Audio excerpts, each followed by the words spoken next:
পিছিয়ে পড়া জনগোষ্ঠী ও সম্প্রদায়কে এগিয়ে নিতে ও মূলধারায় রাখতে বিশ্বের বিভিন্ন দেশে সরকারি চাকরি ও পড়াশোনার ক্ষেত্রে বেশ কিছু আসন বরাদ্দ রাখা হয়। একেই কোটা ব্যবস্থা বলে।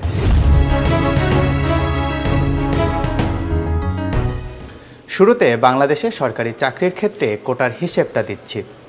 দেশে বর্তমানে 30% মুক্তিযোদ্ধা কোটা, 10% নারী কোটা, 10% জেলা কোটা, 5% ক্ষুদ্র জাতিগোষ্ঠী কোটা, 1% প্রতিবন্ধী কোটা, সব মিলে 56% সরকারি চাকরি হয় কোটার মাধ্যমে।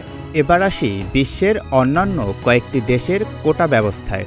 সময় ও পরিস্থিতির ওপর ভিত্তি করে নিয়মিত সংস্কার করা হয় কোটা ব্যবস্থা, তবে সব দেশই প্রাধান্য দেওয়া হয় মেধাবীদের।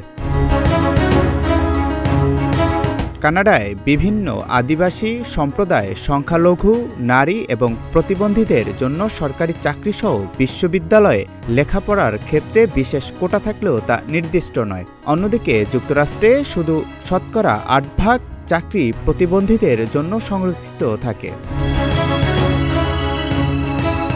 নারীর ক্ষমতায়নে ইউরোপীয় ইউনিয়নভুক্ত দেশগুলো 2012 সালে এক পরিকল্পনা গ্রহণ করে। এর মাধ্যমে 2020 সালের মধ্যে নন এক্সিকিউটিভ চাকরিতে 40% নারী প্রতিনিধিত্ব নিশ্চিত করে। এছাড়া শারীরিকভাবে অক্ষম ব্যক্তিদের জন্য শতকরা 4% কোটা রাখা হয়। প্রতিবেশী দেশ ভারত জনসংখ্যায় পৃথিবীর দ্বিতীয় বৃহত্তম। এদেশে 4 ক্যাটাগরিতে মোট 49.5% কোটা আছে। তবে সরকারি চাকরিতে কোটা ব্যবস্থা প্রদেশভেদে ভিন্ন। দেশটিতে একটি পরিবারে শুধু একজনই এই কোটা ব্যবহার করতে পারবে এবং উচ্চশিক্ষায় কোটার ব্যবহার করা হলে চাকরিতে সেই ব্যক্তি আর কোটা ব্যবহার করতে পারবে না।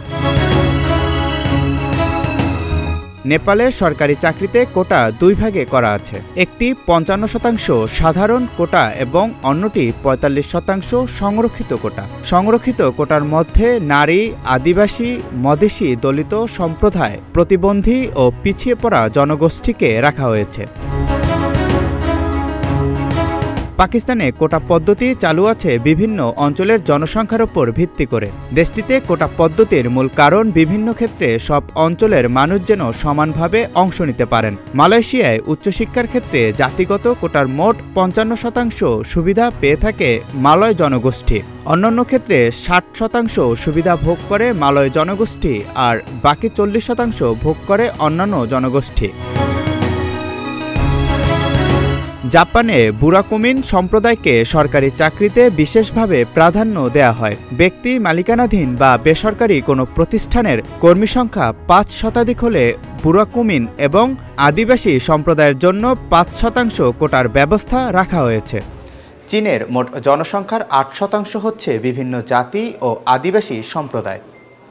তাদের জন্য সরকারি চাকরিতে অপেক্ষাকৃত কম যোগ্যতার বিধান রেখেছে। প্রতিবন্ধী ব্যক্তিদের জন্য দেশটিতে এখনও 1.5% চাকরি সংরক্ষণ করা হয়। জাকারিয়া রবিউল, প্রতিদিনের বাংলাদেশ।